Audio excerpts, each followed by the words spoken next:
इंदौर के भागीरथपुरा में खुलेआम बीजेपी की सरकार ने 13 बच्चों की हत्या करवा दी। दूषित पानी का जहर बांटा। ये हादसा नहीं है, ये सुनियोजित हत्याएं हैं।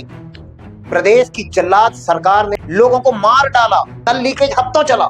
सीवेज जहरीला पानी नर्मदा जल में खुलता रहा और शिकायतें डस्टबिन में जाती रही। जब एक के बाद एक लोग बीमार हुए, अस्पताल पहुंचे, मौतें हो गई, तब बयान भी ऐसे आते हैं कि इन नेताओं को पीटने का मन करता है।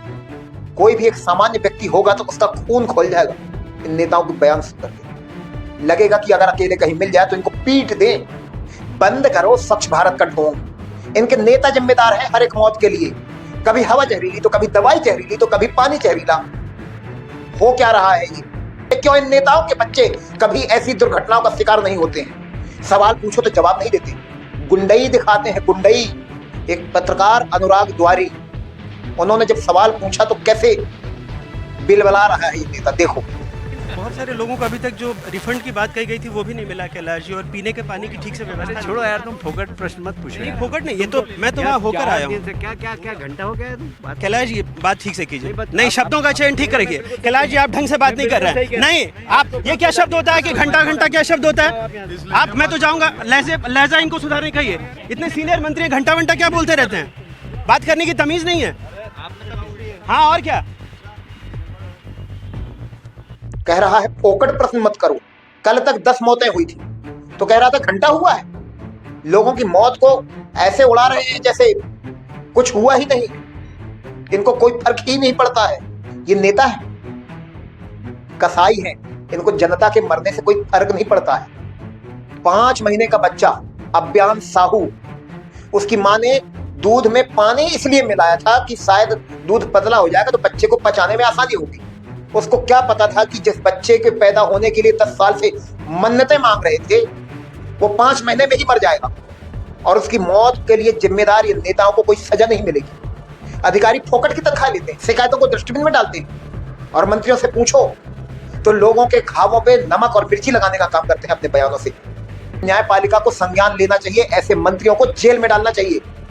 ये मध्य प्रदेश है, यहाँ पर कुछ भी नहीं हो रहा। पहले भी इंदौर के सरकारी अस्पताल में भर्ती 2 नवजात बच्चों को चूहे कुतर के खा गए, मर गए वो बच्चे। किसी को जिम्मेदार ही नहीं माना गया। बस नेता अस्पतालों में आकर के फोटो खिंचा करके चले जाएंगे, हमने कर दिया। इनके बाप के चने के पैसे से अस्पताल बने थे क्या? कि नेताओं का पैसा खर्च होता है पानी पहुंचाने में? जनता रात दिन टैक्स देती है और तुम लोग चोरी करके मोटी चमड़ी वाले नेता बन गए। कैसी जनता है? एक समय वो था कि अगर किसी की लापरवाही से कभी किसी की मौत हो जाती थी तो सरकारें गिर जाती थी। अरे जरा से प्याज के दाम बढ़ने पर इसी मध्य प्रदेश में सरकार गिर गई थी। लेकिन यहाँ पे अभी कुछ दिन पहले जहरीला कफ सिरप पी करके हजारों बच्चों की किडनी खराब हो गई, किसी को कोई फर्क नहीं पड़ा, कोई नेता जेल नहीं गया। जहरीला कफ सिरप, घटिया अमानक स्तर की एल्बेंडाजोल लाखों बच्चों को खिला दी गई, कोई को जिम्मेदार नहीं ठहराया गया, कोई जेल नहीं गया। बच्चों की दवाई में कीड़े निकलते रहे, कीड़े बिलबिलाते रहे, कोई जेल नहीं गया। बच्चों को चूहे खा गए, उनकी मौत हो गई, तब भी किसी को कोई फर्क नहीं पड़ा, कोई जेल नहीं गया। हम कैसे समाज में जी रहे हैं? कैसे लोग हैं? लोगों में संवेदनाएं बची हैं कि मर गई हैं? अगर अभी भी आपके अंदर गुस्सा नहीं आ रहा है इन घटनाओं को, दुर्घटनाओं को देख करके, या आप ये मान रहे हैं कि ये तो प्राकृतिक घटनाएं हैं, तो आप इंसान कहलाने लायक नहीं। आपको बोलना पड़ेगा, इन नेताओं को जिम्मेदार ठहराना पड़ेगा। इन्होंने अगर ईमानदारी से काम किया होता तो ये मौतें नहीं होती, ये कहना पड़ेगा। और अगर आप नहीं कहेंगे तो यकीन मानो आप इन मौतों के लिए सीधे तौर पे जिम्मेदार हो।